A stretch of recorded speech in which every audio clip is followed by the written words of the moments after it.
the Herping Kid, and welcome to our journey where we explore snakes, their relatives, and the world's growing passion for these magnificent creatures. So, today we will be discussing snake and general animal conservation.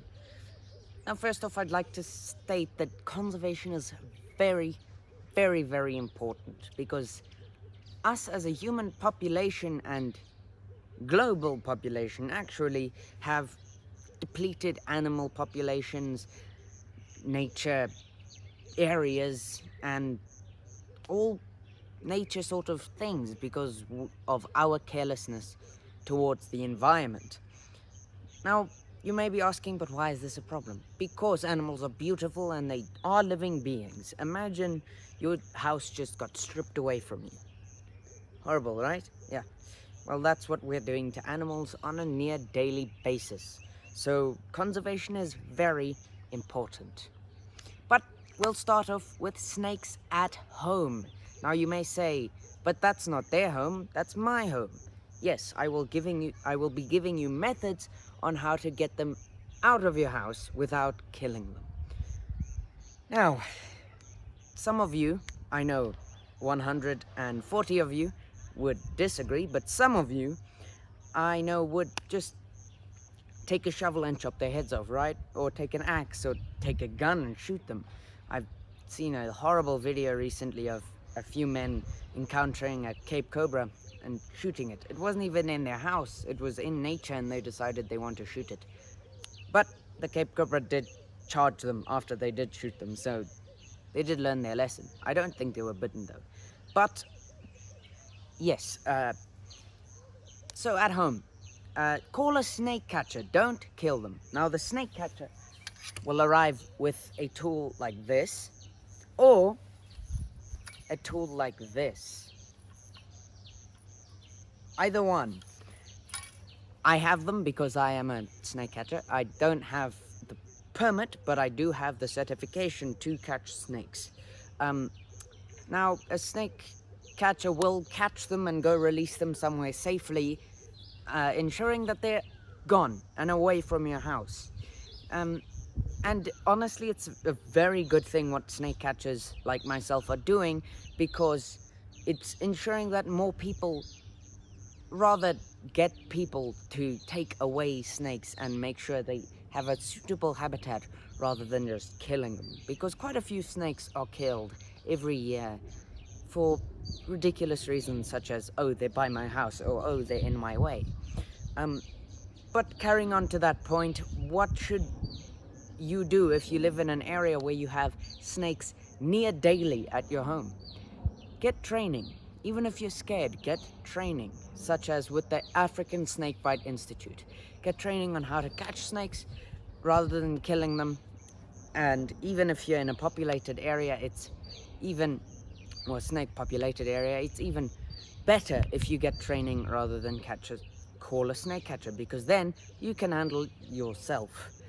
Now, I will state that you have to get training off of a trusted source, trusted organization like the African Snakebite Institute, rather than just going on YouTube. It's actually illegal to catch snakes if you just go and train with YouTube. If you go with the African Snakebite Institute, you then have proper training to catch and release snakes. Now, what if you come across a potentially deadly snake in the wild, or even a non-potentially deadly snake?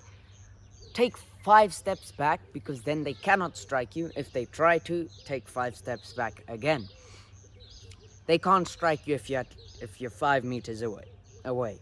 That's a definite thing. 4 meters away, most snakes won't be able to strike you, but 5 meters, no snake will be able to strike you. Though if you're encountering a king cobra, they may push forward rather than strike. They could push. So yeah, what do? Again, 5 steps backwards, then marvel at them. Look at them. Embrace their beauty. Hi there, Hadidas. Excuse the Hadidas. But embrace their beauty and then turn around and walk away, or walk a few meters to the side, walk forward, then you can get back onto the path, walk like 10 meters forward, and then get on back onto the path and keep going on your way. Don't kill it, please. And like those men in the Cape Cobra shooting video, don't shoot it. Don't kill it. Just leave it alone, man. Now, what about snakes at work? Now, even if you aren't the head of work, try to do the same things as you would at home. Like, if you're in a populated area, snake populated area, get training to remove them. If you're not and there's a snake at work, call a snake catcher. Now, there's also one more point I would like to add to this, which is that encourage your co-workers to learn about conservation and snakes. You may think, but my co-workers are stubborn and hard-headed. Well, most people's co-workers are, because a lot of people are stubborn. However, even if they are stubborn, they may get a curiosity if you tell them to, and then go check out Dingo Dinkelman or Johan Marais or the Herping Kid, you know? And they may learn a thing or two and even build a liking for snakes, or at least not be scared of them, or just not kill them, which is exactly what we aim to do. Also, discourage your workers or friends at school from killing snakes. Discourage it, because the more you discourage it, the better, you know? The good type of peer pressure, not the drug or smoking peer pressure. This is the good type of peer pressure. Do it. Okay, what about animals in an area where they're not supposed to be? By this, I don't mean some stray cat that's wandered into your house that you can just shoo away, or some stray dog, shoo away. But I mean, like, in a very extreme scenario, an elephant or a lion in your house. This will pretty much never happen, but it has happened in South Africa, believe it or not. But it's very rare. Goodness, Hadida. Can you guys hear that? Comment down below if you can hear the Hadida. Okay, anyway, that's a very extreme scenario, but generally I mean more like if you're in America, a deer in your garden, or here in South Africa, like a snake, for instance. But I don't mean snake, I mean something that needs to be darted, like an impala, for instance. Now, yeah, comment down below if any deer or impala or strange animal that's not supposed to be in your backyard has been in your backyard. Comment down below. But yeah, it's just call your local Department of Environmental Affairs and ask them what to do if you are not sure what to do, even after you've called the thing I'm suggesting next. But call them and check up with them if any animals have escaped recently. If an animal has escaped a conservated area or a nature reserve such as a game farm or a lodge, then maybe it's the animal in your backyard, for instance. Then after that, or before that, depending on what you want to do, call a official, approved and safe animal capture service or veterinarian. Now, most veterinarians, this is not all, but most veterinarians are trained how to administer sedatives, even from a long distance, and animal captures are generally trained, but also if there's a smaller animal, they're the preferred way to go. If there's a larger animal, rather call a veterinarian, because they know how to sedate things like a buffalo.